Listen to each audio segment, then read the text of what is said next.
Welcome, everyone, to another episode of Affirmation Conversations. I'm Jessica Marset, founder and CEO of idoaffirm, a company whose mission is to inspire and promote positive thinking and self-empowerment for all. Today, we'll embark on a journey to explore a topic that resonates deeply with us all: cultivating success, achieving your goals, and making life count.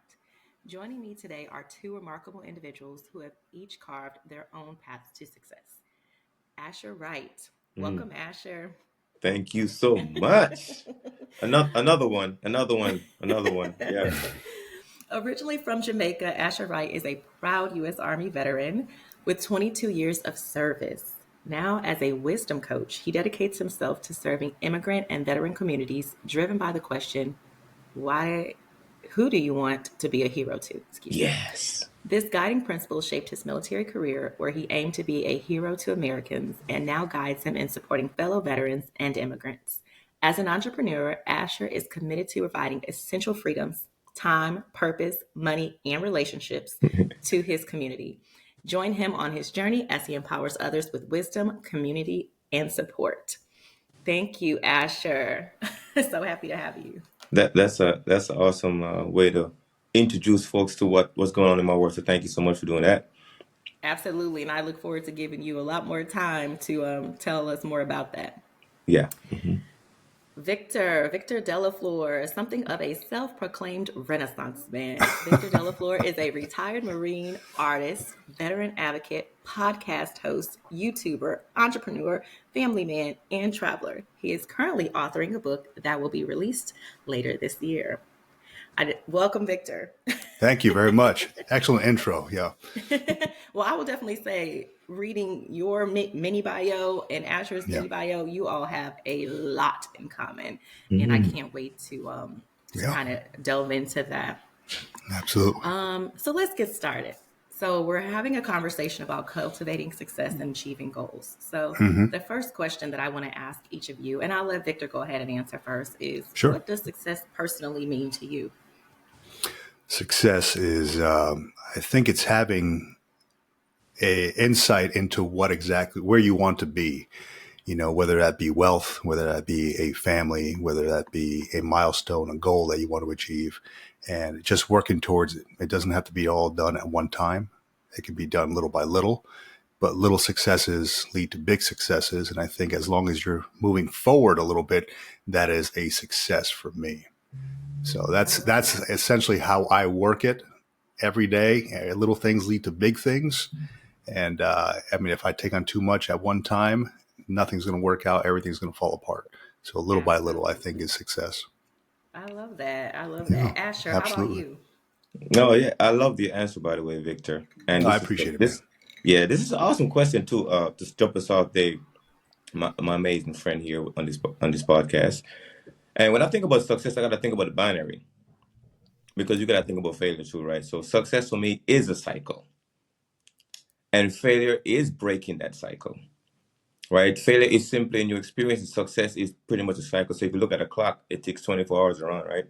Give you a successful cycle. So when I think about success in itself, gotta go back to even goals itself too, right? There's a saying that says there's no such thing as unreasonable goal, just unreasonable timelines. So oftentimes the thing that we want to go after, we oftentimes set some kind of timeline on it, right? And that's time kind of like create that piece of like, oh man, I didn't make it because the timeline was unreasonable. But whatever you want to achieve, if the timeline is right, you can get it done based on the timeline. So that's how I answer that question for you. I love it. Well, I want to start by saying, first of all, if you have not watched season one of Affirmation Conversations, then you've clearly missed out. If you have watched season one, then you've noticed that these two are returners. Okay, I actually interviewed both of That's right. these two That's gentlemen right. individually on season one of Affirmation Conversations. And Asher, I want to tell you that since our conversation, I have used this what you taught me or brought to my attention so many times about measuring your gains, not your gaps. You remember when we talked about that? Oh yeah. Yes, That book and I too. I don't know if you read that, had a yes chance to read that book either. Yeah. yes, Hmm. and I want to add that to it. So measuring the progress that you've made as opposed to what you have left on your journey to success Hmm. is success. And I have never forgotten that. And I always tell people that all the time, right? Stick to the journey. And like Victor said, as long Yep. as tomorrow you've progressed just a little bit further than you were today, then you are achieving success. Mm. I love Absolutely. that. See, Absolutely. You One know, percent better. you both I'm gonna agree. add some. I'm gonna add something else here too, because I think that that question of success is kind of brings up the future a bit, and oftentimes I kind of like have people think about this way too. So if you want to like look to the future, right? So if you go all the way to the future, so my goal right now is I have what I call 15,275 days left on the planet, right? So that's my long term vision. That's how I measure my timeline. If I want to leave here on my 86th birthday, so then I travel to the future. I travel to those 15,276 days, 75 days, and I look back at my current time here, and I ask myself the question, like, what would have to happen over this timeline for me to be happy with my progress in life, right? So when you look back at that journey, you create a past. Now I create a past by looking to the future and looking back. So now based on that past that I create, now I can actually do something about it because now I'm assessing and analyzing it. And it's easy for us to actually look back at the past and look at the future for most people because we love looking at the past. But Yeah. oftentimes somebody can like look at the future. So well, there you go to the future and look back, and then figure out Right. what you have to do to make progress to that point and be happy about it. And something that kind of ties into success for me as well. I love that. Well, Yeah. while I, we're I while like we're that. at that, 86. I don't know. I hope I kind of live to like 93 though. What about you, Yeah, Victor? you got bigger numbers than I Yeah. do. Hey, you know what? Hey, as long as I can wake up tomorrow, I'm all right. No, it's yeah, no, I think 86 is a round number, man. That's a legit number. You have Yeah. sufficient time to experience life. Hmm. And you don't get to the point where you can't walk or stand up or something. That's, Yeah. I get, and that's a legitimate number. That's good. But I like what you said. It's almost like working backwards, right? Like you Hmm. see where you want to be, you foresee the end result, and you kind of work backwards from there, right? And then that's exactly how you create milestones. If you look at like companies and how what their end result is, let's work backwards and what do we need to do to get to that point. So Hmm. yeah, I completely agree with the whole 86 and looking backwards and Yeah, working I towards actually that. love that because I Yeah. don't think anyone has ever really said, I know like we do project planning, right? We've all done it, Mm, especially in the roles we've played in, our yeah. military careers, for example. But I don't think that I've ever sort of looked at my own personal life goals or journey in that backwards planning perspective. And so I really like that. Thanks for bringing that up. Mm. So I'm going to ask the two of you to share a Mm, moment that shaped what success means to you because it means something different to everybody. Like Victor just said, hey, it's a success if I wake up tomorrow. And Asher's like, oh, it's a success if I make it to 86 and I've achieved all these goals along the way. yeah. And neither one of those are wrong answers. For me, a Hmm. success would be, 93. Although right now my knees kind of feel 93. So I don't know what my knees will feel like actually at 93. So that's a little bit of worry that I do have. Yeah. Ranch home it is, right? But yeah, Asher, what moment have you experienced in life that really shaped what success means to you? I'm gonna go back to the military a bit. I'm gonna take you back further beyond the military. So I grew up in Jamaica, so that's where my journey started. My parents had 9 kids. So I've been in the United States 25 years, and 22 of those 25 years serving in the United States military. And when you mentioned my intro, one of the big questions that kind of drive my story, my life, it was who do I want to be? Who do I want to be a hero to when I was in the military? And that was the American family, the American population, because I felt like they was worth my sacrifice. So after I left the military, I'm like, okay, what next, right? And then the same question came back to me again: who do I want to be a hero to again? And that came back to my immigrants and my veterans. So I kind of focused on those two identities, find a way to get solution for them. So I'm big on immigrants right now because I love writing. I didn't understand how much I love writing until after I leave the military, and I'm finding my purpose in that space because after I started going over my own story, looking at my history, examining it a little bit, and realize, oh my God, I've done a lot. My parents, 9 of us, like I've talked to you before. I was like, my parents had 9 kids. So at the age of 34, my mother already have 9 kids at 34 years old. So I look at their journey, the stuff they accomplished. I'm like, oh my God, they did a lot. And Mm-hmm. I came here, they brought us all here, and I've done a lot too. And the military was my first success milestone. And like I finished that 22 years. I'm like, okay, I can do so much now. Yeah. So I would tie back to the military story and my history as far as leaving Jamaica, get to America, then being on that journey in the military, finish that first cycle of chapter of my life, and then move to the next thing. and I feel successful because of that piece. Oh, I love that. And That's good, yay, man. Jamaica. Look, shameless plug for my catering company this weekend. We're actually catering a retirement ceremony from a Jamaican born man. He actually retired from the Air Force, but he's retiring again from Mm. either DOD or DA. Child, let me tell you, 130 beef patties. I had to solicit some a friend to come from Tampa, Florida. She's part of the prep squad, but she flies in if I have like a huge one. I'm like, I'm up here about to be making steamed cabbage and jerk chicken and all What? types of stuff. Saltfish fritters, honey. Yes, this Saturday. So I'm excited. Oh I yeah. love your food, but look, I usually make empanadas. Not all, beef patties, not too often, but child, it's a process. I thought empanada was a process. I I have so much It's a respect whole for nother level. yes, I have so much respect just for the different cultures and the way that they really do like prep their food because I'm telling you, it's phenomenal when you go because I'm like, oh yeah, I can do a beef patty. I do empanadas all the time, and I'm like, oh, this dough is like, Mm. like this is next level. It's all about the dough, really. I'm just like, shoot. But next time, Asher, you bring your tail from Connecticut to come down here. You make the dough and I make the filling, and we Oh form man, them together. I'm not into cooking, man. I gave up on that thing a long time ago. I love the cafeteria life. I love the cafeteria life. I go to get my stuff and I walk right up. Just putting you to work already, man. Look, I'm about to put you to work too, Victor. What you Yeah. want to cook? Hey, success comes in many forms, Exactly. So, what about you, Victor? What was your success defining moment? Success defining moment. I'll mirror similar to what Asher had mentioned. It was I grew up in New Jersey, and it wasn't exactly a great place to grow up. We moved to Florida, and again, I was kind of meshing with the wrong people. I think Mm. with the wrong crowd, and it kind of opened my eyes a little bit when I got to sit down and talk to I call them mentors, but they were teachers that I had, coaches that I had in high school. They're like, hey, you really got to think about what's going to come next in life if you keep hanging out with people like this. Nothing good is going to come of that. So I decided to make a drastic decision and join the Marine Corps. And 20 plus years later, best decision I made. That I consider that a huge success because I don't know where I would be if I didn't do that. I don't even know if I'd be here right now if I didn't make that decision. But aside from that, just little successes along the way. I mean, you as well as anybody, Jessica, about the art thing. That started from an early age, and it kind of blossomed into something I never thought would be, what it was. I just kind of took a chance. And I think that's part of the success was taking a chance and just kind of put myself out there. Hey, look, maybe I can apply for this veteran art scholarship to Chicago. Sure enough, I got that. They flew me out to Chicago, paid for everything, and got to do some talks, exhibit out there. It was amazing.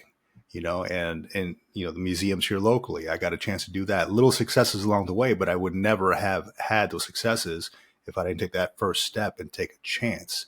And I think just taking the chance and having that risk factor involved is a huge step to any success because you don't know what's next, but you're just kind of counting on yourself. You're betting on yourself and Yes. your abilities and your risk factor. And you're putting it all on you. And what better success comes from that when you know that you're ready and you just take that full step forward. I love that. Great Yeah. answers from both of you gentlemen. I do Yeah. Have a question really quick, Victor. I know you Hmm. do just back to your art really quick. I know you do a Yeah. lot of Yeah. pencil sketching. What is the technique of the other type of art that you do? It's super unique and The very different. the ink.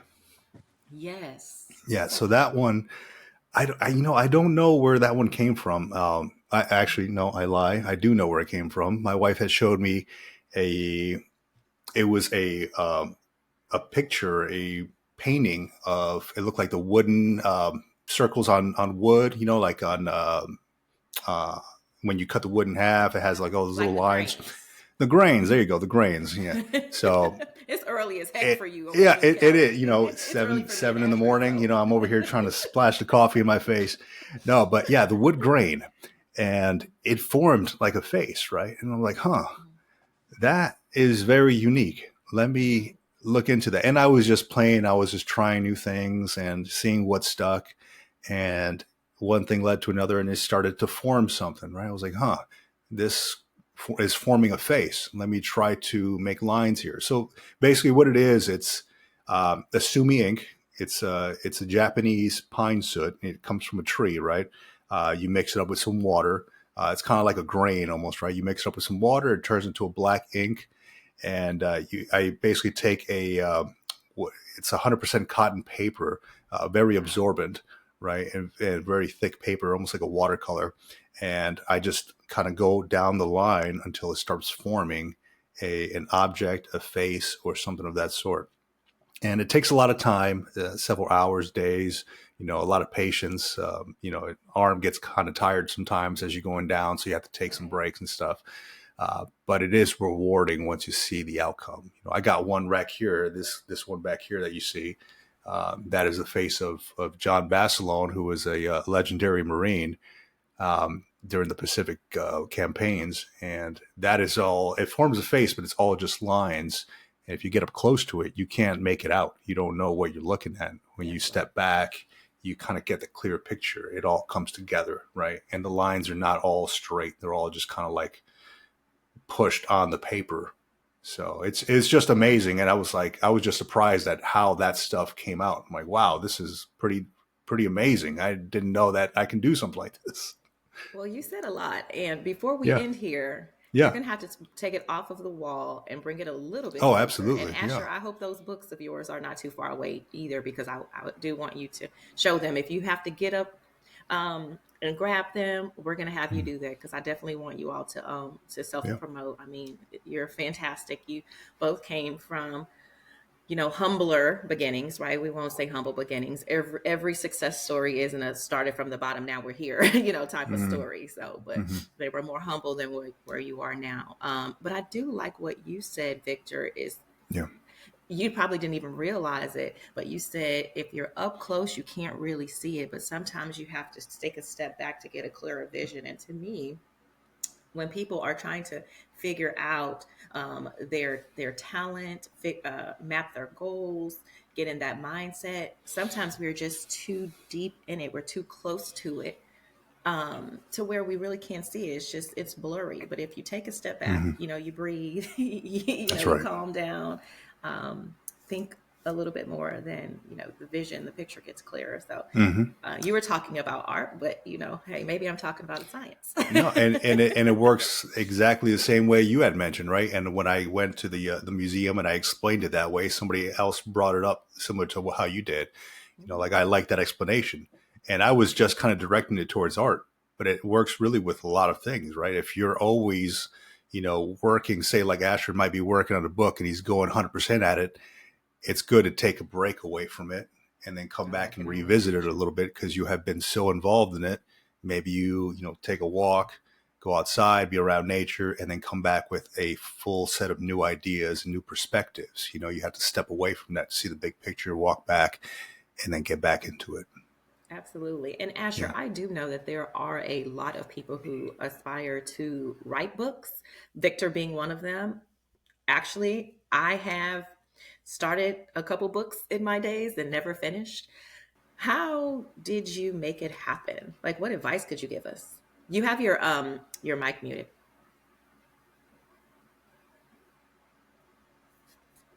I may be. There Yeah, can you hear me? You here? Yeah, we can hear you. Okay, sorry. My sister just okay. popped in the room, so I was Hey, telling her sister. that my because my other setup, if she can do stuff around here and it won't be the noise bothering, but no, because I have everything on an open speaker. So, but yes, what was your question again? I'm sorry. So Victor and myself and others have, aspired to, write books, but we haven't completed one yet, at least as far as I know. But you have, like, not one, but two. How have you done that? Like, what do we need to do? What advice would you give people? Oh, depends on what you're trying to write about. So my first book I wrote about is called Turning Traumas into Treasure, and I kind of write about systems and tools that we kind of use to kind of really look at life differently. And then my second book was like a guided journal called Focus on Your Path. Kind of work on that piece for like guided prompts. And then my third book was when I actually write my own story, which is called Two Suitcases to Success. So it was kind of two different system process. So the first book was easier to write because I was writing about tools and system. When I was writing my story, it was not easy because I had to revisit all those emotional pieces that I kind of like tucked away, hid away, buried somewhere. I had to go back and look into it and reprocess that same energy, and that wasn't easy. But oftentimes when people think about writing, when I was me personally at first, I was thinking about doing it myself, like all by myself. I didn't understand that you got editors that can help you do a lot of the stuff. So I had, when I found a developmental editor that helped me restructure, reorganize myself because I was thinking about doing it all by myself. And first, I wasn't that confident in within my own grammar and so forth and so on. I was like, oh my god, I want to do the book because. But then they helped me with that stuff. So copy editor, development editor, so forth and so on. They kind of helped me fix that stuff, get it out there in the world.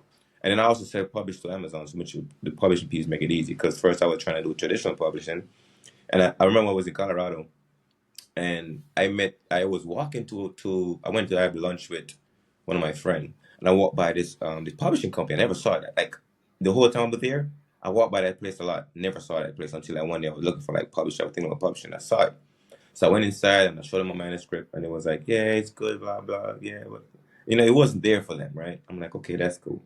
But anyway, it kind of had me thinking about editors now. Like, okay, I need to find the right kind of editor, the right kind of publisher. But then because they kind of rejected the manuscript, I'm like, you know what? Let me go do it myself. I just focus on start doing it myself and start finding a community of people that are doing the same thing. And after I start talking to people that are doing the same thing, I start thinking differently about it. And it's kind of, and plus I want to own all my stuff anyway. So I'm like, let me do it with Amazon. I got more ownership there. But it's all about getting help to write. So you're part of a writing group, and whatever you decide to write, if each story has some kind of system, tools, so forth and so on, then you can figure out how you want to write it and find a community to do it. And there's a lot of people, like on Fiverr or Upwork, you can find people to help you do writing. A lot of So stuff. funny because Victor was actually just telling me about Fiverr literally before you popped on. So I'm really going to have to check it out. And that's Fiverr or just one R?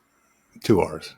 Two R's. Okay, that's Two what I hours. thought. Yeah. Okay, now they were trying to promote without, That any platform. monetary gain. But hey, if it helps the people, that's really what affirmation There are a conversations lot of is help. about. Yeah, that Yeah. platform help a lot of stuff. You can put your own service on here too. So yeah. Wow. Well, I'll definitely look forward to delving in and seeing what they can, even offer myself. So thank you both for Yeah. that. So how do you balance the pursuit of goals with living in the present moment? I know that is something that for me, it's a daily struggle. I'm dealing with, a catering company. I'm dealing here with I Do Affirm. I'm dealing with, I'm part of a volunteer organization called the Top Ladies of Distinction. So there's different, things I have to show up for and to do. I'm a wife. I got to show up for my husband and be there and spend time. Well, that's first and foremost. And Yep. I'm a mother. I have friends. I have other family I need to visit. I actually have a full time job, by the way, as a senior consultant. So, that kind of comes a little bit earlier in the order. And then I need to take some breaks for myself. How do you all balance it? Because I'm trying to figure it out. And here I am. I just went to bed really late last night and then I got up early this morning, Hard. It's hard. Yeah. It's What about you, hard. Well, Victor? yeah, I'd say it all starts first thing in the morning, right? I wake up in the morning, probably about 05, and Oh, Victor, I, didn't I we take start at time. 7? No, no. Well, this is. I'm I just mean, kidding. last Maybe night that's was my a late night for problem. me. I'll put it like this: last night was a late night for me because I am still working on the book and I'm still working on podcast things and all that. Because we all have goals and successes. Goes Yeah. right into what we're doing here. But normally I'll do a 5 a.m. Morning, and it's all about how I wake up with me. Yeah. If I wake up and I don't get some kind of body movement stretches or something in, it's going to define my day. Mm. So I have to do something like that. I have to do some kind of meditation. I have this thing where the first thing I do when I get up in the morning, I go to the kitchen, the sliding glass door, open that up, take a deep breath in, and I go outside and step on the grass. There's a thing called grounding, right? Grounding. Yeah. You become barefoot and you step on the grass, and then that kind of you get the energy from directly from the earth into your body, right? Not to get all hippie or anything like that, but it Oh, actually that's super works, cool. I've right? definitely heard about that. Yeah, Mm-hmm. it really works with like just the whole body. If you do it every day, it releases stress, stressors, and inflammation and all that good stuff. So I try to do that every day. And after that, it's just kind of going down the list of what I need to do. It's kind of like how we were doing in the military. You have your battle rhythm, right? And once I got out, I was like, you know what? I lost that battle rhythm, but I slowly regained that again by, having a planner, having a journal, having a to-do list. I love whiteboards. I know when we were like at the TJAGLICs, they'd have whiteboards all downstairs. I love those rooms, right? Yeah, I got whiteboards on this wall here. It's got my goals. It's got what I want to do today. It's got everything I need to do for the entire week, day, and the year. Right. So I think it's just kind of managing your expectations, managing your time, your goals wisely, just kind of staying within those lateral limits, not overstepping. Have a goal of what you want to accomplish today. And if you all go over that goal successfully, hey, that's good. One thing checked off for tomorrow. If not, it's all good. Don't spill over into and don't stress out about it, because that's going to lead into and bleed into the next thing, right? And also, it's a matter of going to sleep a little bit earlier too. I mean, I have a So what tendency time of do you going go to to sleep a little sleep later. if you wake up at 5 a.m., Victor? Normally, it's about 10. Wow. 10, yeah, 10, and yeah. I mean, it's taken me a lot to kind of get that rhythm going. So what I do is I have an app, the Calm app, and I just have like rain.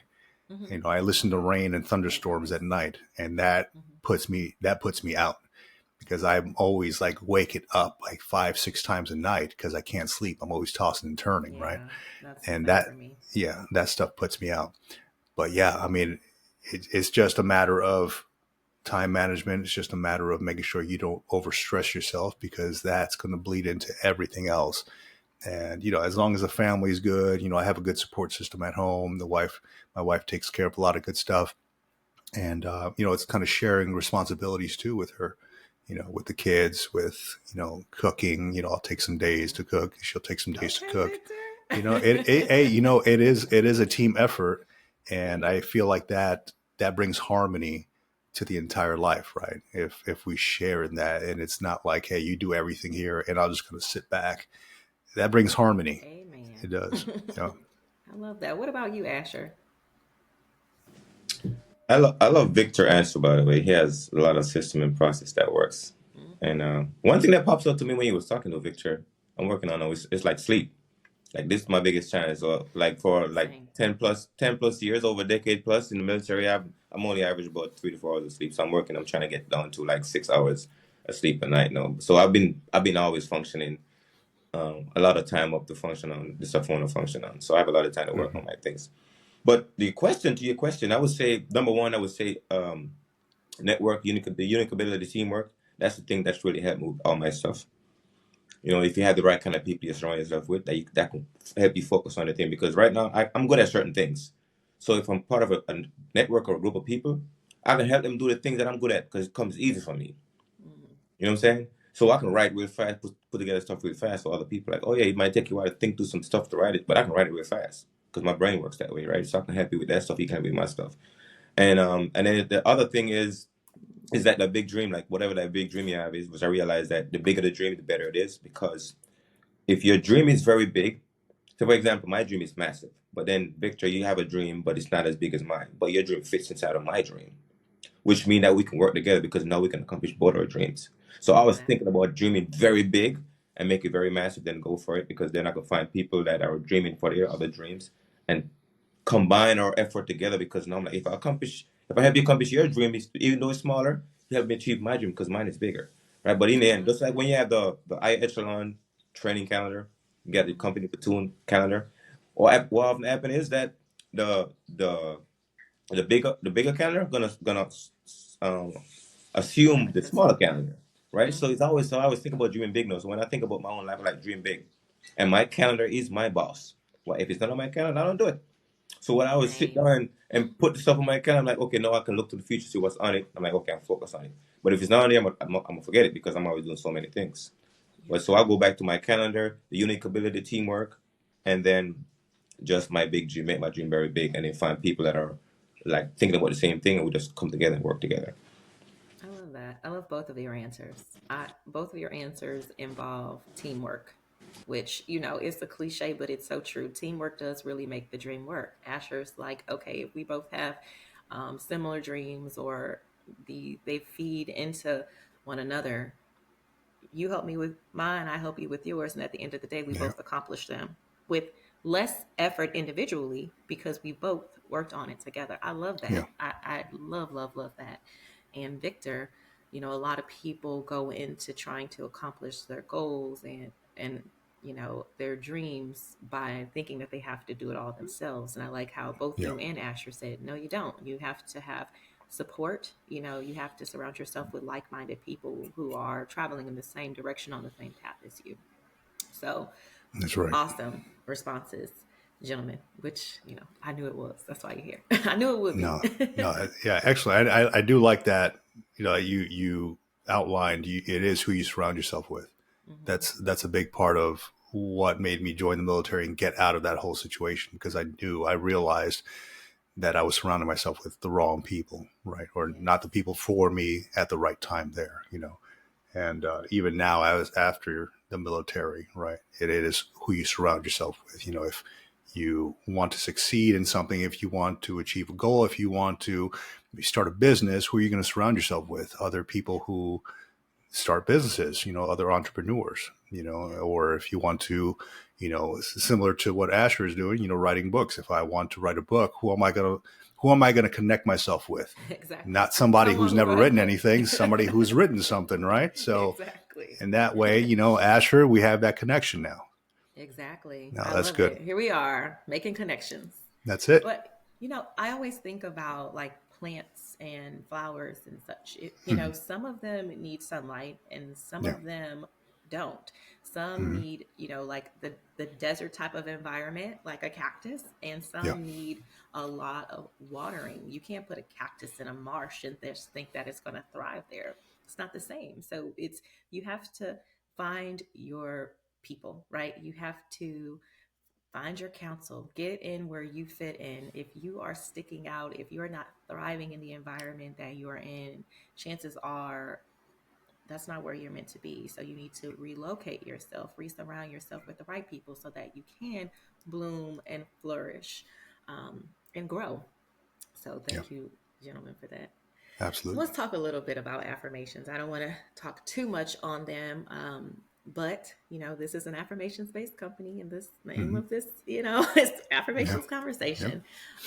But I want to know how affirmations influence your mindset and behavior, and how they have impacted your journey. Do you have any mantras that you say? I know, Victor, you open, the refrigerator and you kind of take a deep breath. Do you recite anything over and over? How do you guys, if you do, sort Yeah. of embed and practice affirmations?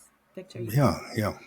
So my thing is, I'm thankful for another day. That is that's huge for me. I wake up and I take a deep breath, like, okay, I have another day to do things that I love, be with the family, start something or continue something that I was working on, just another day, right? I can't let the past, the things that happened yesterday that may have affected my mood, I don't bring those into my next day, because that was in the past. There's nothing I can do to change that. I'm not going to stress over something that happened before. I'm thankful for that new day and a new chance to do something else to positively affect people, or maybe negatively affect, however you want to see it. Maybe I'm the boss at work and I just have to get somebody work. I don't know. But, and it's just a matter of that, taking that breath, being thankful, and being thankful that I can affect people's lives another day. Exactly. I love it. How about you, Yeah. Asher? I occupy two identity that has to be grateful. Have to be grateful. Immigrants and veterans. Like, listen, Hmm. looking back at our stories, we gotta be grateful because I was thinking about my life when it comes to appreciation. When we think about gratitude, we gotta go back to appreciation, right? And I know we talked about this before. I think there we talk about the appreciation piece of life. So I'm going back and looking at my past right now to figure out how do I increase the value of it, because I've accomplished a lot, but oftentimes as a veteran you don't see that. You just like when you was in the military, you did stuff, but then because the thing about the military is they don't pay you for what you do Mm-hmm. are equivalent to what you do. So therefore, when we tie our value to the compensation, it doesn't seem right because we have done so much. So then that kind of affects the way you look at appreciation and gratitude, because like, man, I wasn't getting millions of dollars for the work I was doing, but I was putting so much hours in, so much time in. So then when you leave the service, you gotta figure, okay, you've done a lot. So how do you increase the value of it now? Being out of it. And that's what I'm looking at my life right now. Like, how do I increase the value of my past?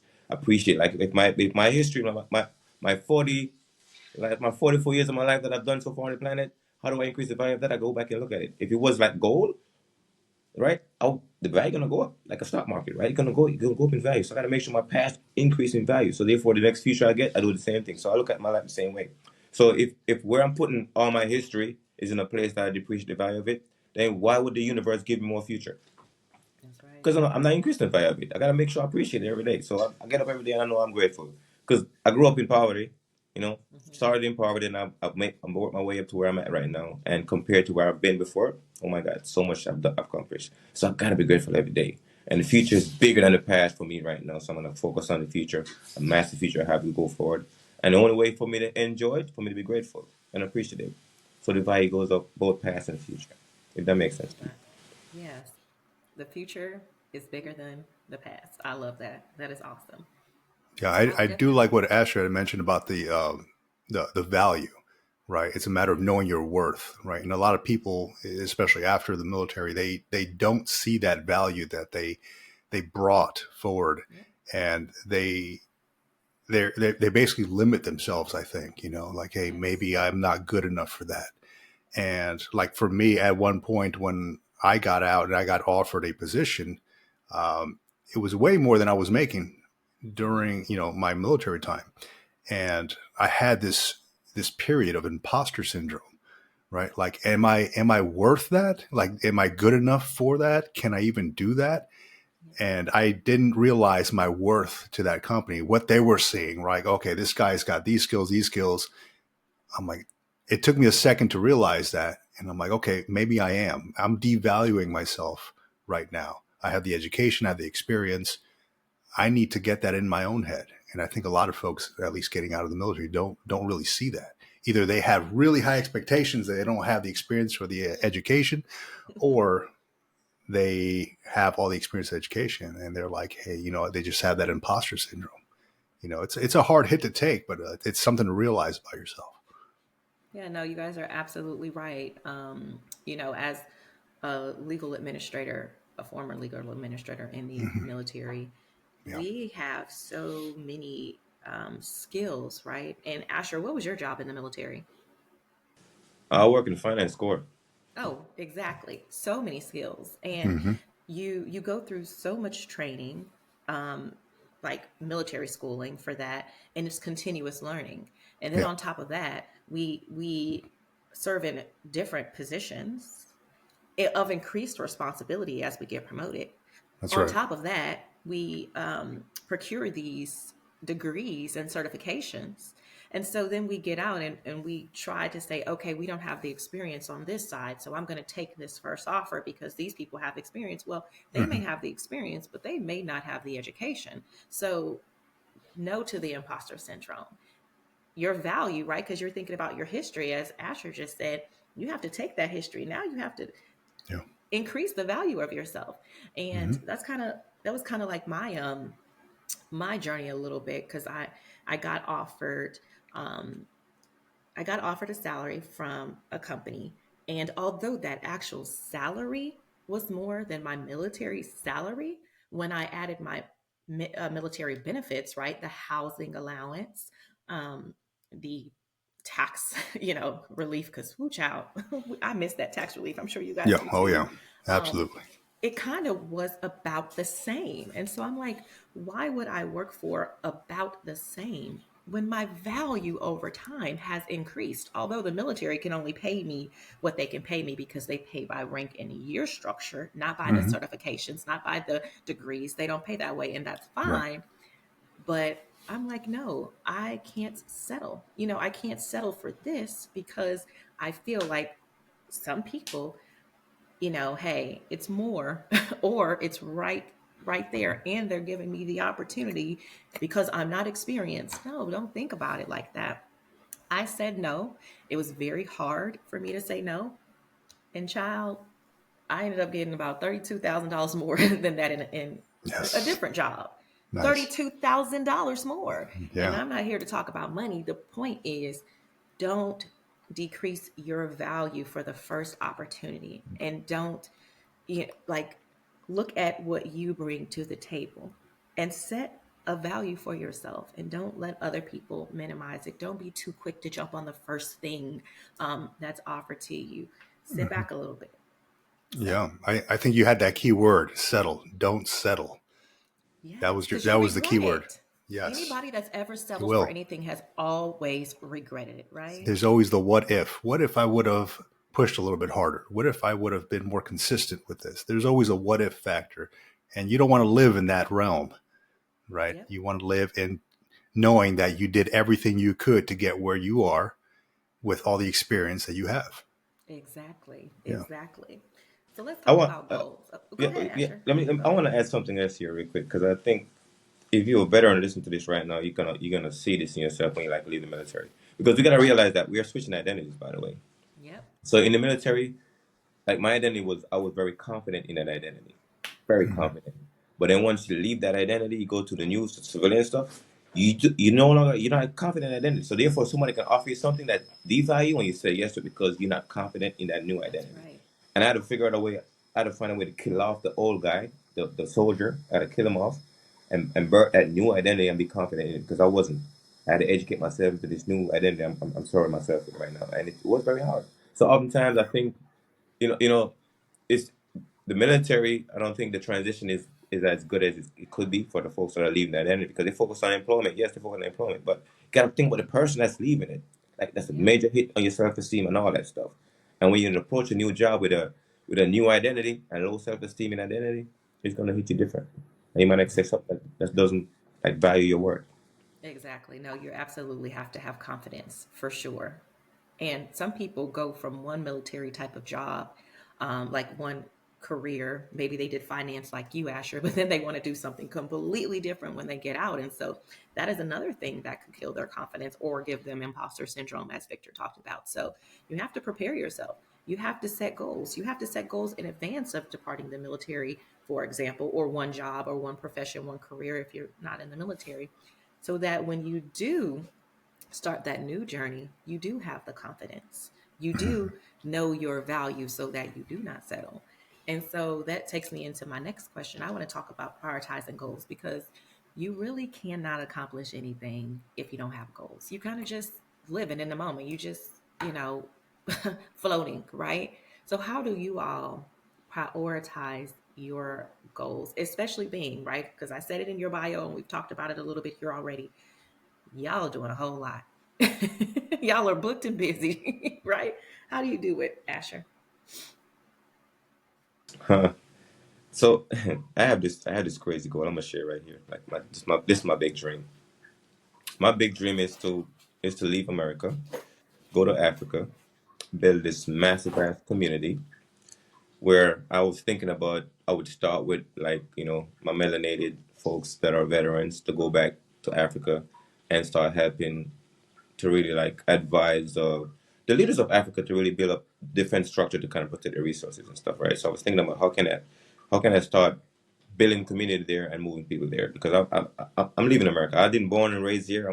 I got here when I was almost 19, but I'm leaving after I finish my time here, get stuff set up. But I'm going. That's the future I'm moving towards. That's my big goal, right? So now I gotta figure out how do I do stuff in line to kind of get me there. So now I'm get my name out there right now. That's why I'm doing a lot of podcasting, writing books and stuff, trying to get my credibility out there so I can connect Mm-hmm. them to the right kind of people, meet the right kind of resources.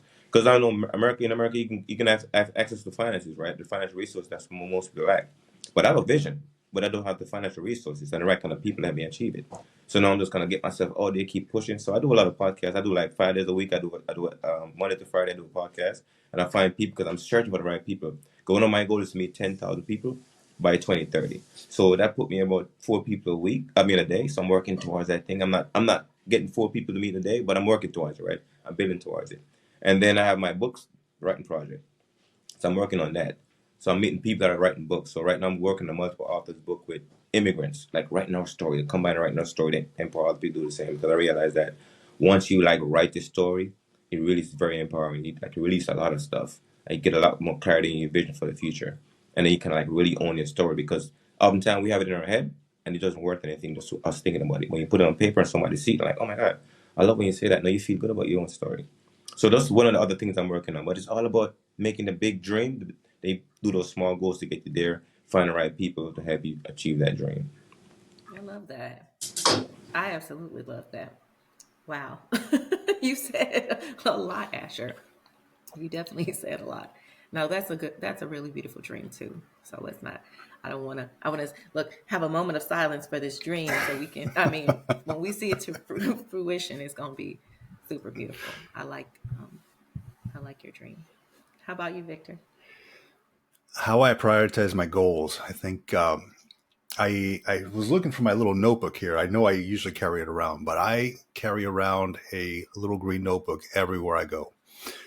It's with me every day. I write down my ideas. I call it the Notes and Quotes book. And I wish I could find it. Let me see if I can find it here. But it's called the Notes and Quotes book. And basically, here it goes. Notes and Quotes. Correct. So yeah, I've seen you with that over That's the past 12 that old years. NCO documented book, right? Right. That Marine warrant officer, right? Look, yeah. NCOs, we had those. And I cannot let it ones go. Look a little bit different though, Asher. Our Army ones don't look as fancy as that Marine one though. No. So if you don't already know, I keep a journal. I kept journals of my entire 20 years in the Marine Corps, and they're all on these green notebooks, right? Wow. And I have them in my garage, and they're probably a set of maybe 30 or 40 of these green logbooks, right? You know, those ones with the canvas outside, you know? Okay, yeah, that's the one that I'm talking about. Yeah, that's the one. So this is like an aftermarket one that I bought, right? A smaller one that can fit in your pocket. Hey, Marine's got some fancy books. We don't have No.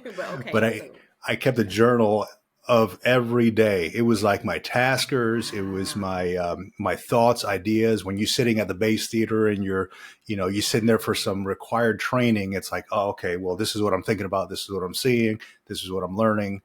And I still have all of those, right? And that's why I called my YouTube channel the Green Logbook, because I have documented my entire 20 years, right?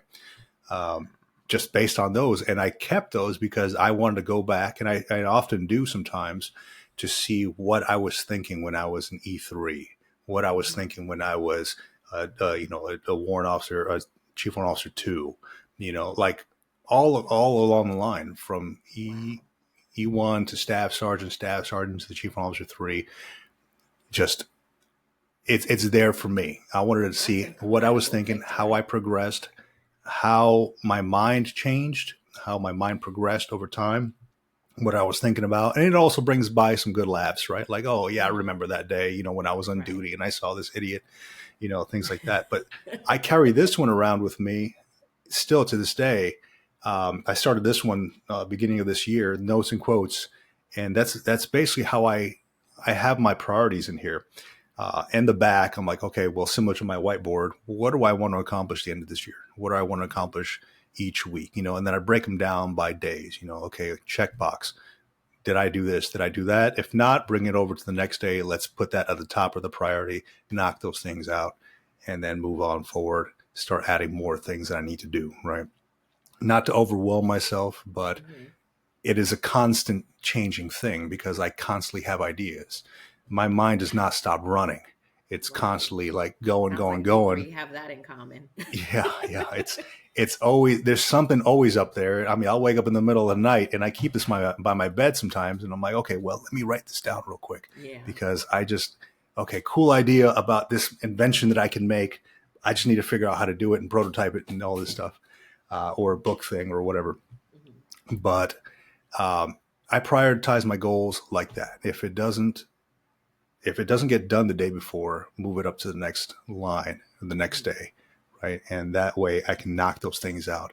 Because the end result is, what I'm working on that book, so I try to write a page every day, right? A page of something. I know that I'm going to have to edit it, and that page is going to condense down to maybe like half a page after I get everything out of it, because I'm just kind of throwing everything that's in my mind before I forget it on the page or on the screen. Mm-hmm. But knowing that, okay, this chapter is probably not going to be 15 pages, it's probably going to be 5 after I edit all this stuff. It's just a matter of getting everything out, you know. And I think this really helps me a lot, because I do tend to forget a lot of stuff, because I do have a lot on my mind. And if I didn't carry this thing around and those like logbooks over the past 20 years, I probably would not be able to function correctly. I probably would have gotten like NJP or something, because I would have forgotten some crazy stuff, right? But no, I attribute those green logbooks to my success in the military, and even now after, my notes and quotes. I Yeah, I think mean, there's a we all three have yeah, those things in common because yeah, Asher, I'm with you on the calendar thing. If it's not on my calendar, it will not get done. And my friends know, like, they're like, girl, you're trying to plan a trip, next winter. And I'm like, well, because I need to know, I need to lock in that day so that I can commit it to this, yeah, if not, if it is not committed, it is free money for something else. I have to yeah. put it on my calendar. And then also with you, Victor, I also have like a daily sort of like planner where it has, it actually just has the time. Hmm. So it tells me what all I'm doing, so I can put appointments, things like this Right. in there. And then it has like, my to-do list. It actually has the priorities, right? Like you Hmm. said, it has the priorities because I know like of my to-do list, I can say what has to be done today. Those other Right. things, I can move them to tomorrow if they're not Yeah. priority. So I love that.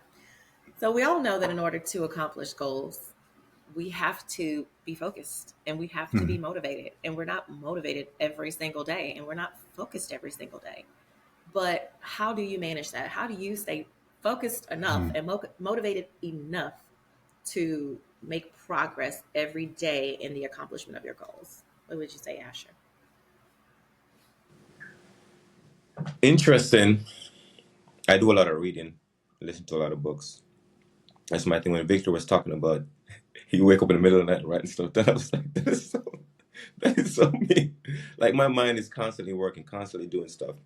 And I realized that I lose a lot of energy that way because my days are very long and my nights are very short. So then my mind is all constantly working, which I enjoy my mind. Like I like thinking. I like thinking about my thinking all day, every day. I like being in my head. Some people are like, yeah, you gotta be in a hard space. I understand that, but I love thinking about stuff. I just enjoy doing it. And if I had time to do it, I would do it all day. So how my day is set up right now, like my mornings, like I don't do anything before like 12 o'clock like with other people. Like this is like, I'm just like, hey, I'm just in the weekend. But normally I start doing my stuff at after 12. So in the morning I get up, I just do a lot of writing and a lot of reading, or I go ride my bike or go cycling, go hike it somewhere and come back. Because I just like to be in my head and just kind of like feed myself in the morning. And that kind of helps me get through the day. And I go to bed late now, but I'm working on, shrinking the timeline a little bit. But I Same. love I love just to work on stuff. And when Victor was talking about writing stuff down, I'm like, listen, I have like Google documents just full of stuff because because one of my goals right now is to read 1,000 books in 10 years. So I started in 2016. So I read a list of 100 books a year, right? So every year I get to 100 books.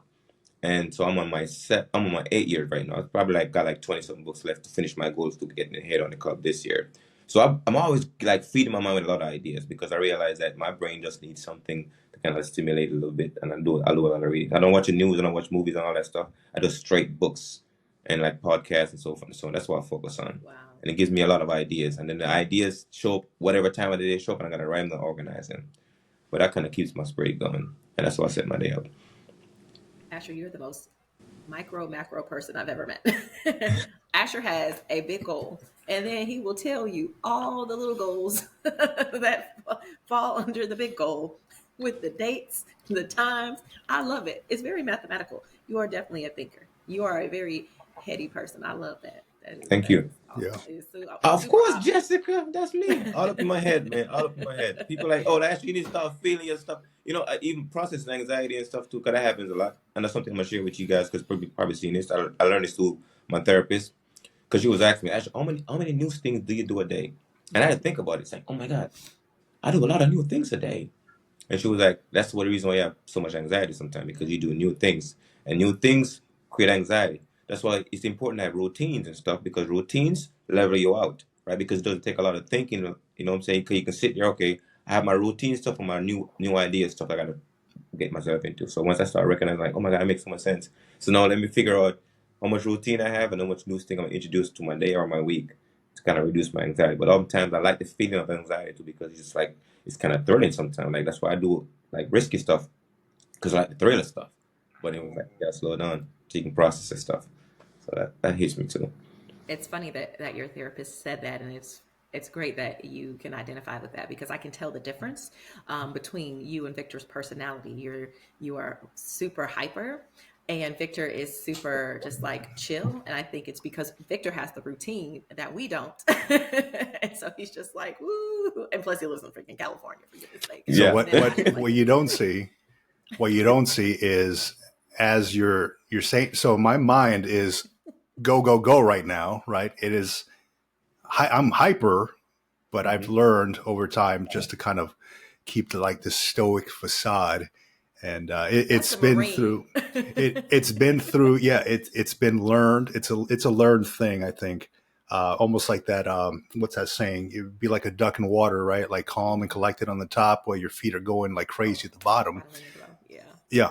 So that, I think that's what it is. And somebody's told me that before. That's why it's stuck in my head. They're like, hey, you have a lot going on, but you keep this stoic facade where it's like you look like you have it all together.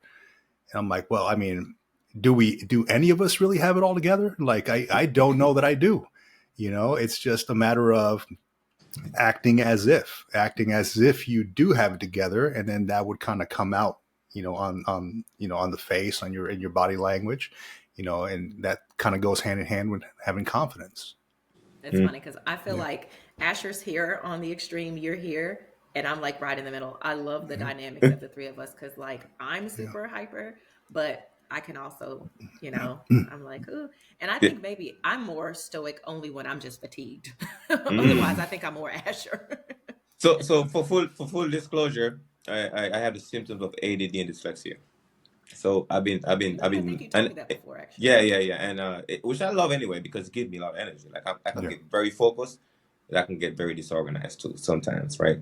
But either way, I love my energy, and it helps me get a I lot love done. it. Yes. Yeah. And I'm glad that you actually you were transparent in that, because not to take us too much off topic, but people see those as disabilities, Hmm. and they're not.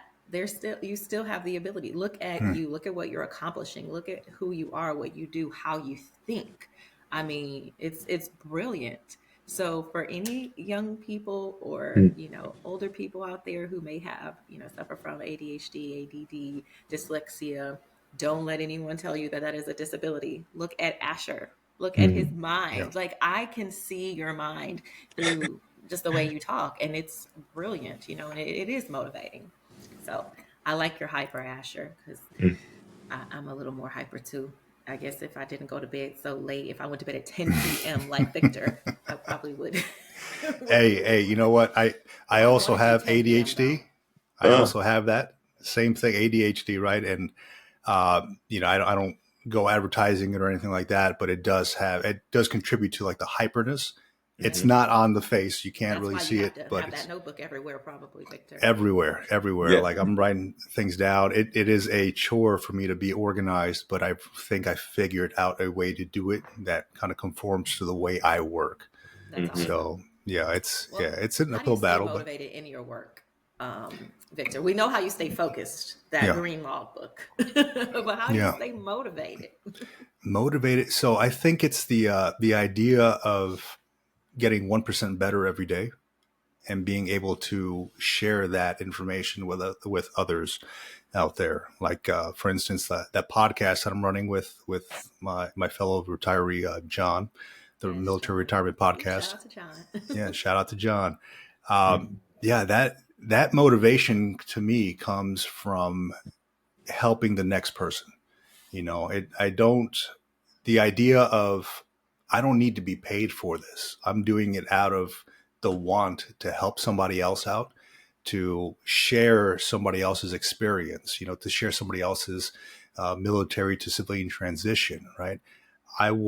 It's from a desire to want to help, right? And so I think in that aspect, that podcast motivates me to want to help somebody else out, to bring information to the masses that maybe they hadn't known, right? Maybe they don't know how to go and navigate the whole TRICARE after. I'm like, hey, well, I got you, man, Right. because Same I thing. had to learn this, and it's almost like a teacher, mentor mentality. Like each one teach one, as what they call it. Yeah. I want to be able to share that information with everybody else, but also knowing that what motivates me too is educating myself every day, just a little Mhm. bit. It doesn't need to be school education. It could Right. be reading something similar to Asher. He's reading all these books. I've not read as many books as 100 a Asher in the last year. couple of I years, haven't read you know. 100 since Babysitter's Club and Goosebumps. But I will say that this year, after I retired from the Marine Corps this year, I feel like I've become more focused in wanting to educate myself and wanting to read more, and I have been. Yeah. I go to my son's little league games and practices. I'm sitting there reading something and I've got a highlighter, because that is my time to do that. This is my white space. I can watch him, play a little bit, and I can also get something knocked out at the same time. It's Hmm. instead of just sitting there doing something or scrolling on my phone mindlessly, I can do something of worth and Yeah. get this book knocked out, right? So I think the motivation comes from educating myself, becoming 1% better, and the fact that everybody's watching you. You are not alone. And Hmm. everything I do, somebody's watching me. And whether in this instance, it's my kids, my Your family. children. Yep. Yeah. All right. So the things I do affect them. Dad's doing that, so I'm gonna do that. Love Or that. my coworker's doing this, so maybe he's not working hard today, so maybe I want to just not work hard today and just whatever. Hmm. That's my motivation too, is I'm going to put the best of me out there for not just myself, Yes, but those everybody. around me, Hmm. and I think that really helps me in driving me every day, I think. I love that. Yeah. So, most people in the process of trying to achieve something, they may experience a barrier, an obstacle, a setback on that path. Mhm. Some people keep going, they persevere, they're resilient, and some people totally give up. So, I'm going to ask each of you if you can recall something off the top of your head, like a challenge or setback that you've had on your path to success. And if you overcame that, how did you maintain resilience and persevere in the face of those obstacles? If you can't recall something, then Mhm. just give advice on, how people can kind of combat that. Let's start with you, Asher. Oh, this question, this is perfect timing. Because I'm a tap into what Victor said. And the question you asked him about the motivation and the incentive. And oftentimes I would say to myself sometimes that purpose don't require payment. Like oftentimes people thinking about, I gotta get paid for this thing. The thing that you love doing, where you feel in purpose, you would do for free all day and every day, right? Because it doesn't require payment. So when I think about the incentive that motivates me, because most of my life I didn't read, by the way, like because my AD and dyslexia, I didn't do so well in school because the school, what was important for what they were teaching in school wasn't the stuff I was interested in, so I Mm-hmm. didn't really learn much. So I go back to looking like what the incentive, the motivation right now for me is. Like some people might be financial currency, but mine is learning currency. Like the more I learn, the more I come alive. So I'm always focused on my best payment you can pay me any day is for me to learn something. So that's what motivates me, keep me going. And because I was not doing so much learning when I was younger, no, every day I wish there was you can give people certain kind of reward for learning stuff like they do when you work a job and you get paid in the financial currency. I wish there would be a way for the learning currency piece because that would get a lot of people because when you educate yourself, learn stuff, you extend the universe further. But oftentimes that's not incentivized. So I incentivize learning for myself. So every day I get up, I try to find a way to learn something, motivate me to kind of extend my mind a little bit going forward. So that would be my answer. So for the folks that are not readers, or folks that don't do a lot of reading, I would encourage you to do a lot of reading, because that had changed my life big time. Because at the age of 35, the only book I read from cover to cover was the Bible. That's the only book. But at 36, I said I'm gonna change that story. That can't be the story I tell myself no longer. So now I got to focus on doing a lot of reading and listening to books. So I'm doing mostly audiobooks now, because I got to get my 1,000 books. Because I feel like the fastest journey to it is for me to do audio. So I do a lot of audiobooks now, because I can get through it a lot, because already doing a lot of writing Gotcha. for the books I'm putting together. Well, Yeah. I love that. And you kind of talked about, you said something about purpose over payment. And I always tell people when they ask me a lot about just whether it's about military transition or about just success in general or about being an entrepreneur. And I always tell them there's three things. There's passion, purpose, and pension. And you have to figure out the order of those yourself. Some people do it because they're passionate about it, right? And if that is more important to you, then you might not have the best pension. And the purpose, I mean, it honestly may not even really have like a purpose, or the purpose may be just a very small scope. You might not make a large impact, right? If you do something for purpose, which I really feel like for me and for probably many others who serve in the military, it may be purpose, right? Because we know it's not Mhm. pension. Although technically, honestly, the pension really isn't that bad. And then most people don't have that passion. Most people aren't like, gung ho, I want to be in the military because, I want to be a soldier. And no. So, for me, I would say that is, and then some people are pension. Some people are money driven. They don't have a passion for what they do.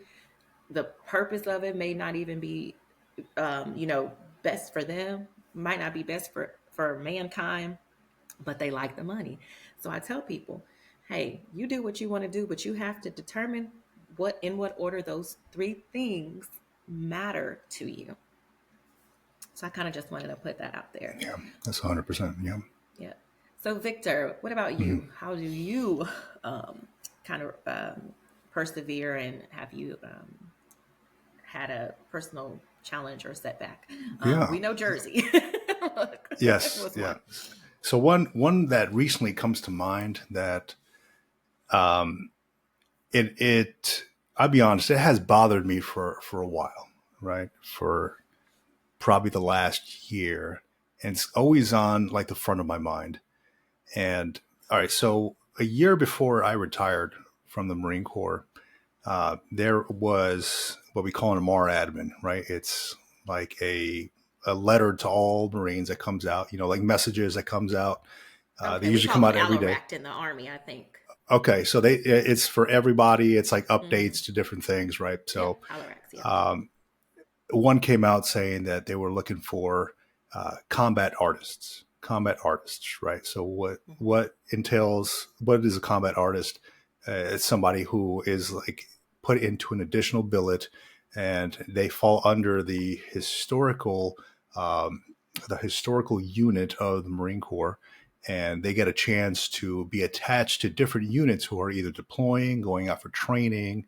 Like they could go to Norway, they can go to Australia, and you sit there and you draw these trainings. You paint the trainings on site, and that goes into the National Archives and the Marine Corps Museum over in Virginia. And I thought, this is Wow. perfect. This is amazing. This is great. This is where I need to be, right? So Yes. I applied for it a year before I retired. And I thought, if I got this, I would not mind doing 21, 22 years. I would love it. This would be like my dream to draw, get paid for it, and, still get a chance to wear the uniform, all this. Everything looked great. I submitted my portfolio, and it was not what they were looking for. It was, I don't know what Wow, They what in the didn't tell world me were what they they were looking looking for. for? Yeah, they were, and it wasn't until after the fact that I found out that they were looking for more like reportage type sketching, similar to like courtroom sketches. That's what Oh, they were okay. looking for. I was submitting things that maybe were too elaborate, like full on paintings and things, Mm-hmm. and that's not what they were looking for. And that really bothered me for a long time. Like, man, this could have been this was You like could my have given them culminating what they thing. wanted. Exactly. Exactly. I could have, if I would have known ahead of time, if they would have communicated with me.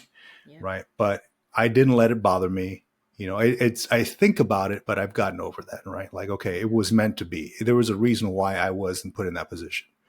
Right. Amen. And, but it was, I always think about like, yeah, I could have done what they asked me to do if they just gave me a chance to explore it and explain that to me, but it was done for a reason. But with that, I would go on to do my own thing, go on to do the museum tours, go on to, teach. I taught here in San Diego. I instructed on visual arts through a program called Armed Forces, or Armed Services Arts Partnership, which is incredible. They do stand-up comedy, they do visual arts, they do public speaking, they do storytelling, how to write a book, all these different things for free for veterans. And I got a chance to jump in and be an instructor with them. And I led an instruction to about 15 veterans downtown San Diego, some of which were heavily involved, had heavy PTSD. And, it was a pleasure. It was a joy working with these people and kind of leading them towards something that I found was a connection and something that kind of relieves my stress when it comes to, overwhelming ideas and thoughts and things like that. When you feel like the world's coming in on you, it's like, okay, I can always go towards my art, and that kind of relieves stress. Right. Yes. So that was great. I mean, I could not ask for more than that. But along with that, Jessica, I want to ask: have you heard of the term ikigai? Ikigai. Mm. It's Have you it's actually? yeah. So I it's haven't. a Japanese term, right? So if you look it up, it's kind of like a Venn diagram almost, right? Like a bunch Mm-hmm. of circles that kind of like go into each other, right? So in the center, it's called ikigai, right? And so ikigai is four different things. It's what you love. I'm looking at it right here. What you love, what the world needs, what you can be paid for, and what you are good at, right? So all those things, as long as you can mesh all those things together, that is your ikigai. That is the, let me see exactly what I'm not recalling exactly what ikigai means, but it Yeah. means your reason to Your live, your reason. reason for Okay. being is what it means in Japanese. And there's a good book on it too. If folks have not read that yet, I read it a couple years back. I'm looking to revisit that, but it's your reason for being, right? If you can consolidate all those four things, that is your reason. That is your I purpose. love that, Victor. Yeah. And I there's a will lot definitely of tell you folks. Yeah. when you said ikigai at first, I'm like, I'm totally thinking back to like being Like hit a, on as like, oh, no. in the club as a young And adult. that's how it's I pronounced. I should have promise. known it was Japanese and it had a much different and deeper meaning. Yeah, Ikigai. I know it's pronounced icky guy, like this guy at the Yeah, that's club or whatever. awesome. No, but Yeah, it is a purpose, a I way of love that. living. Yeah. Yeah, I love that. I would definitely say, and you spoke on this, how you probably felt disappointed Hmm. because that opportunity to you was a missed opportunity. But It I'm was. I'm glad that you understand, and I really Yeah. encourage other people to understand that, Hmm. in my opinion, there's really no there's no such thing as a missed opportunity. I feel like what is meant for you will be for you. Um, and that's just really kind of speaking from my faith. And I understand that people have different faiths and totally respect Yeah. that. But I do believe that sometimes, we try to go after things and then we're disappointed when when our plans fall through. And at the end of the day, it just wasn't meant to be. Like That's maybe right. something, it could have affected something else had that happened for you. So I'm glad that you were resilient about it. I'm glad that you understood, because one thing I will tell you, Hmm. you definitely weren't not good enough. Okay. I've seen your work and it is phenomenal. And I am Thank you. sure that if they had communicated clearly Hmm. what they were looking for, you would have been able to deliver. Yeah. So Thank you. it just wasn't meant for you. This is, That's they were right. like, no, don't stay around for 21, 22 years because your value has increased so much. We need you to go ahead and put it over here. We need you to put it over there. And that's what Yeah. happened to you, Victor. So Yeah. people don't really understand that sometimes. People, they really can get very down when something doesn't work out for them. And I really want people to know that. And from my own experience and probably from both of your experiences in life, it's something greater is coming to you. But it's not just going to come to you if you're not doing any work. Now let's be reasonable here. Like, you have to keep on moving one step at a time, one day at a time towards your goals. Nothing's going to just happen to you if you're just, That's right. remaining in the same spot. So brings me to a conversations about the importance of learning from failures. And Asher kind of talked about it a little bit when he talked about how kind of failures really help you to grow. They kind of are like a reset for you. What is the importance of learning from your failures in personal growth or just in trying to achieve success? What would you say, Asher? My background is getting noisy, so pardon the background noise. Okay.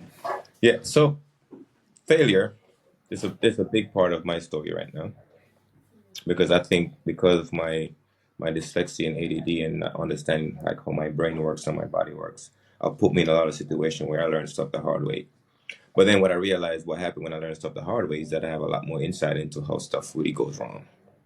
And then so people that are going through stuff doesn't understand like when stuff don't go wrong, how you deal with it.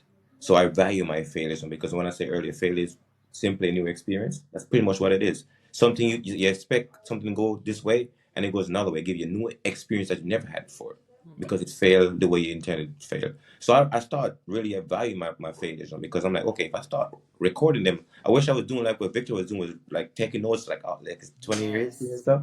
Like that's so amazing, because now if I start recording all my failures and I go look back at them, those are all new experiences I get to work on.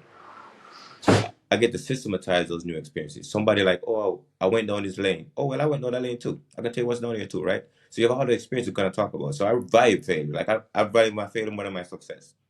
Because I like I love said, that. success is a cycle, it's repetition, it's the same thing that generates the same result, even though the result might not be what you need, but it's still the same result because you're using the same cycle. Failure take you into a new avenue you never thought of before because you wasn't expecting it. So I value my failure. I love that. Thank you so Mhm. much, Asher. What about you, Victor? I see failure as a blessing in sorts. Uh, if you never fail, you don't know where you need to improve.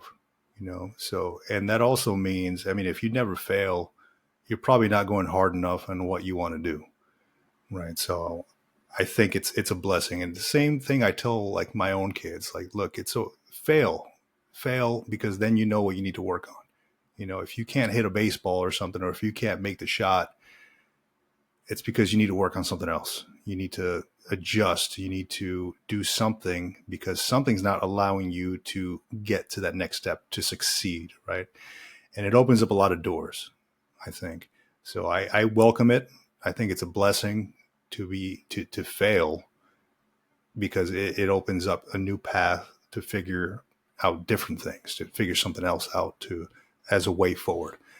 It's just I have endured a lot of failures in my time, and I'm thankful for that because now I have a new process in a lot of things that I do. When I was getting no sleep, I try to figure things out like how do I get sleep? Okay, well maybe this raindrop sound will help me out, and sure enough, it has. Mm-hmm.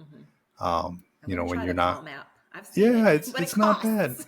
It's not bad. Yeah, it, I'm it going on does. YouTube. Sometimes they have like the yearly rate or something. That I jumped on that. Like I think it was on Black Friday.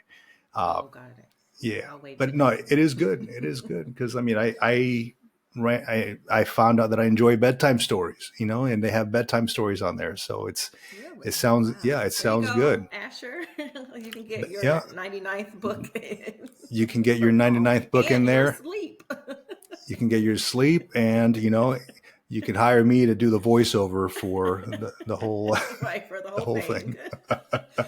I love it. No, No, I like what you both of you gentlemen said, and yeah, it's to me, if a person is never failing, then they may not be going hard enough. You may still be accomplishing your goals, but Mm-hmm. you may not know just exactly what all you have in you if you Yeah, try harder and then you fail. But then you try again because you've learned something, right? Because Asher just told us when you fail, you learn from that failure. Then you have just become even better at what it is that you are already good at. So I want people to know that, don't be upset when you fail. See it as an empowering moment. See it as a opportunity to learn and to thrive and to grow. So before we get out absolutely. of here, I want to allow you gentlemen to do two things. I want to allow you to just give any final remarks about this to folks tuning in. And I also, Asher, I want you to show those books if you have them close, or at least tell us about them. At least tell us, the names of them. I know you said we can find them on Amazon. And then Victor, I want you to go get that picture off of the wall because you may have your background blurred a little bit for like Yeah. aesthetics, and we can't really see it at all. But go grab it for me. So Asher, I'm gonna let you go first since Victor has to go grab something off the Yeah, wall. let me go grab this real quick. Okay. Perfect. So yeah, the my first book is called Turning Traumas into Treasure. Guess you can get it on Amazon. The second book is a guided journal. Focus on your path. You can get it on Amazon. But then my book comes out on Tuesday. My next book is out on Tuesday, May 21st. And it's called Two Suitcases to Success. And here's what happened. So I kind of shrink my life down to two suitcases because my goal is to leave America, right? So I kind of like got rid of a lot of my stuff right now. So my goal right now is to be a nomad, just kind of move around the world and just kind of build my business, do my stuff, just moving around. So I kind of got rid of everything, narrowed down myself to two suitcases. But then two suitcases of success is also a philosophy, right? And that kind of built my life around, which is called what I call my PhD, philosophy in doing, and my PhB, my philosophy in being, right? So when I was in the military, was doing a lot of doing. Like we're good at doing stuff. But then when I left the military, I realized that the reflective part of my life, I wasn't doing a lot of that PhD part of my life. That looking back at my story and examining it, and I wasn't doing a lot of that. So I started, okay, let me go focus on my being piece now. Like how can I be the other version of Asher going forward? But I got to beat before I do it this time. Because last time I did it before I beat, and I become somebody that I'm grateful for being a soldier. But then what the future holds for me differently. So I got to be now. I'm gonna be a definitely a connector, an idea consultant, an author, right? A revolutionary person, all that so forth and so on. There's so much I want to be in the future, but I'm working on that process right now. But I'm reflecting on my past to do it. And I would encourage other people to do the same thing. Look at your story, start writing it out, and get into your PhD, man, because you don't need the college to certify you in your PhD. The university do that for you, right? Because of your life experience, so forth and so on. So that book comes out on 21 May, and that's my story. And then I'm building with other people to put together their story. And the next book is going to be a multi-authors book coming out in November, where a bunch of immigrants come together from around the world. I got folks from all over the continent coming together, put together a story we're gonna share with the world, and then get other people to do the same. I'm gonna do one for the veterans too, right after this one, but I'm gonna work on the Oh, immigrant part of it first. awesome. Yeah. Thank you so much, And Asher. my organization is called Life Training Wisdom, Yes, because I'm like, you have a lifetrainingwisdom.com. website. Yeah. Yeah. Lifetrainingwisdom.com. Yeah. Lifechangingwisdom.com. And one thing that you said that I just kind of want to restate, you said University of the Universe. I love that. That is awesome. I've never heard it that way. I've heard of, I can't remember exactly what people say, but it's like when they're educated by the streets. I can't even remember what they say, but I haven't heard of it called University of the Universe before. And I think that's phenomenal. And thank you so much, Asher. You are so wonderful. You're so phenomenal. You're doing incredible things. You're so talented, so smart. And Victor and I definitely look forward to linking up with you on some new things. And I really cannot wait to see what happens in your journey between now and the age of 86. So I got 42 more years to achieve my master's Woo, degree. you have a long So way to go. I'm glad. I yeah, can't yeah, I wait to got a lot see of it. time. A lot of time. That's my goal, right? That's my Yes, goal. Thank you so much. of course. What about you, Victor? Well, I'll tell you. I took this thing off the wall here, so I'm going to show you. Well, first, this is where it all starts right here. This is a brush, right? Mm. It's dry right now, but it turns to a tip, Mm-hmm. and that is my calligraphy brush. This is where it all starts, right? Just kind of that on the paper, And let me show you this. So you can't tell what you're looking at when you look at it up close. No. But as it goes back a little bit, and it forms. Oh my God. I Yeah, love it. that's beautiful. It is so Wow. awesome. Yes, It Asher. He forms did the a Kobe face, right? Bryant one for my husband. I think it was for Father's Day, right after Kobe passed That's away. right. And I mean, it was emotional opening it. It was so realistic. Mm. That is incredible, Victor. You're That talented is, there, Victor. You really yes, are. Thank that's you. so unique. I So appreciate it. unique. Yeah, and yeah, I'll be showing one. I got selected to go to Greenwich Village in New York City in July and exhibit Artsy. one of the other ones I have. It was I call it School Circle. It was when a captain was talking to a bunch of just junior Marines, and I kind of caught a glimpse of that, and I painted that, and and same style, right? The lines and all that. So they wanted to exhibit that over in New York City. So a huge honor. Samagundi Art Club. It's the second oldest art club in the nation. So I'm going to be going out there in July, and I between that I have to like go from I'm taking a trip to Costa Rica and then going over there right afterwards. So it's kind of like time frames are a little bit limited, but yeah, I am 100% on board and thankful for the opportunity. They just reached out to me about it. I'm like, I didn't really seek it out. It That's was incredible. phenomenal. It was I'm so incredible. proud Yeah. of you. I'm proud of you Thank both. you. I'm so Thank happy you. for you both. Yeah. But between this, I mean, the art, it all started out as a stress reliever, right?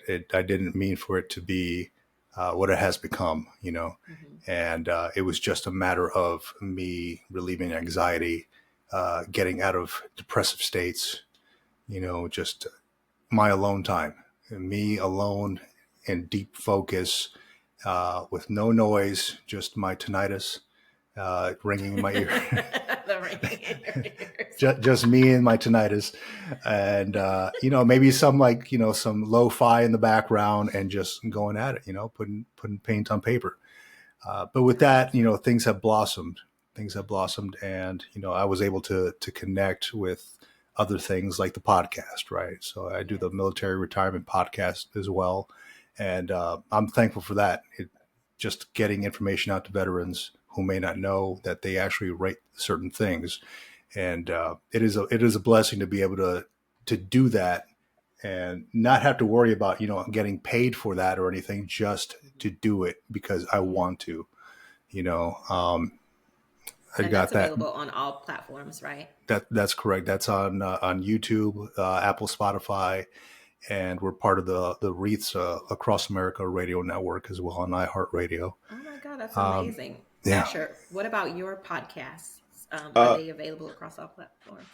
they're on all platform, but I've been building mainly on YouTube right now because I had to build my YouTube channel up. Love Yeah, I it. had to build it up. Okay. But All I right. wanted to say something. I want to say something what Victor said just now because he said hmm something that triggered some real thoughts here for me. yeah, And you mentioned that you paint because that's your way of relieving stress. that's right. And there's a quote I'm kind of say, oh, I remember it, but it says anything that make piss you off, frustrate you, make you mad, you was born to solve any problem, right? So oftentimes I realize that like me writing is my way of relieving my stress. So oftentimes your purpose is in that process of how you relieve your stress. So Hmm. you're solving solution in the world through painting and artistic stuff because that's way that calms you down and make you feel at home hmm on purpose. So anybody right now, same thing. Whatever frustrated piss you off in your life, that's a problem you was born to solve. And once you start solving it, you start realizing you're in purpose now. Because I was pissed off about certain things, I was stressed out about certain things, but when I write, like the world comes alive for me, right? And now you're a And that writer. I realized was my purpose is to take people's stress, their problems. I Yes. can I can put it organized in words and make it make sense and relieve the stress Yes. for them. Same for myself too. And look at Victor. His stress was art, and Mm-hmm. now it's his gift. And then for Yes. me, I mean stress reliever, excuse me, not his stress, Yeah, but and then for me, like my stress relief was always cooking. And now I own a catering company and we are not hurting for business here, especially in the DMV area with all the government and military. that's So, Mm-hmm. awesome. you know what, Asher, thank you for pointing that out. So, Asher said to take what is giving you that stress basically and flip it. I mean, I always tell people to find something that you like, or some things that you like. Scratch off the things that you're not good at, and the things that are remaining that you are good at. Figure out if you can actually capitalize or monetize them. And that's how Hmm. you really, another way to become successful as well. It's something that you already have. I feel like anybody could be a entrepreneur if you really Mm, follow those steps.